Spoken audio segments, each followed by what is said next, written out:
જામનગર જિલ્લા કોઓપરેટિવ બેંકની બીજી ટર્મની આજરોજ ચૂંટણી યોજાઈ હતી, જેમાં ભાજપ દ્વારા બેંકના ચેરમેન પદે રઘુવંશી અગ્રણી જીતુભાઈ લાલ, વાઇસ ચેરમેન પદે બળદેવસિંહ જાડેજા તેમજ એમડી પદે પૂર્વ જિલ્લા પંચાયત પ્રમુખ ધરમસિંહભાઈ ચનિયારાની બિનહરીફ વરણી કરવામાં આવી હતી.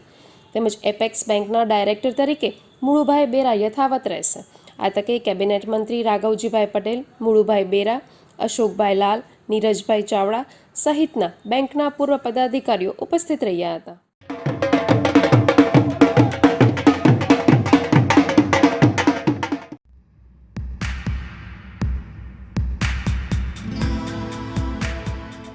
જામનગર જિલ્લા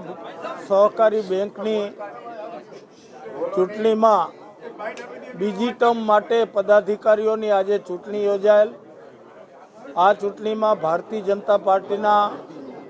પ્રમુખના ઉમેદવાર તરીકે ભાઈ શ્રી જીતુભાઈ લાલ, ઉપપ્રમુખના ઉમેદવાર તરીકે શ્રી બળદેવસિંહ જાડેજા અને મેનેજિંગ ડિરેક્ટરના ઉમેદવાર તરીકે શ્રી ધરમસિંહભાઈ ચનિયારા, આ ત્રણેય જણા આજે આ ચૂંટણીમાં બિનહરીફ ચૂંટાયેલા જાહેર થયા છે. પ્રદેશ ભારતીય જનતા પાર્ટી તરફથી જે મેન્ડેટ આવ્યો હતો એ મુજબ આ ત્રણે અમારા સભ્યો જિલ્લા સહકારી બેંકના હોદ્દેદારો તરીકે આજે બિનહરીફ ચૂંટાણા છે અને એપેક્સ બેંકના જિલ્લા સહકારી બેંકના પ્રતિનિધિ તરીકે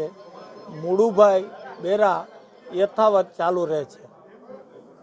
ડિસ્ટ્રિક્ટ કોઓપરેટિવ બેંકની આ બીજી ટર્મની હોદ્દેદારોની ચૂંટણીમાં ભારતીય જનતા પાર્ટીનું શહેર જિલ્લાનું હાલારનું અને શહેરના શીર્ષ નેતૃત્વએ અને ભારતીય જનતા પાર્ટીના ગુજરાતના શીર્ષ નેતૃત્વએ જે મારા ઉપર વિશ્વાસ રાખી અને મને આજે જ્યારે ચેરમેન પદમાં નિયુક્ત કરવાનો આદેશ આપ્યો છે અને હું અહીંયા નિયુક્ત થયો છું, એ બદલ હું જામનગર જિલ્લા ભારતીય જનતા પાર્ટીનું શીર્ષ નેતૃત્વ અને હાલારનું શીર્ષ નેતૃત્વ અને ગુજરાતના શીર્ષ નેતૃત્વનો હું ખૂબ ખૂબ આભાર માનું છું અને એમને મારા ઉપર મૂકેલ વિશ્વાસને હું સાર્થક કરવા માટે, ખેડૂતોના હિત માટે અને સહકાર જે સરાફી સંસ્થાઓ છે એના હિત માટે અને વેપારીઓના હિત માટે હું પૂરતા પ્રયત્નો કરીશ, એની આ તકે હું ખાતરી આપું. મારા ચેરમેન તરીકે ભારતીય જનતા પાર્ટીએ મને આદેશ આપ્યો છે, જ્યારે વાઇસ ચેરમેન તરીકે બળદેવસિંહને આદેશ આપ્યો છે,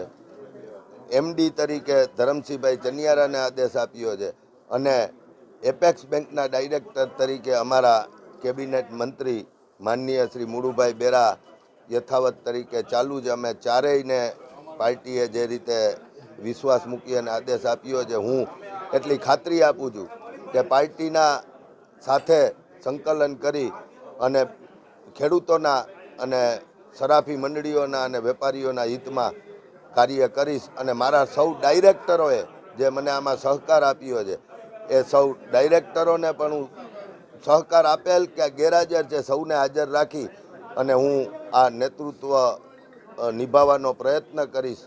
અને નિષ્પક્ષ રીતે બેંકનો વહીવટ ચાલે એવી હું પ્રયત્ન સાથે ખાતરી આપી. બેંકના વિકાસ માટે ઘણી પ્રાયોરિટી છે. અત્યાર સુધી જે ચેરમેનો આવ્યા છે એને બેંક માટે સદંતર પ્રયત્નો કર્યા છે અને વિશેષ એમાં જે ઉમેરવાનું થશે એ ઘણા વર્ષથી, આમ તો હું 15 વર્ષથી આ ડાયરેક્ટર છું એટલે મને ખ્યાલ છે, એ અહીં જાહેર ન કરતા આપ સમક્ષ કાર્ય થશે ત્યારે જોઈ શકશો.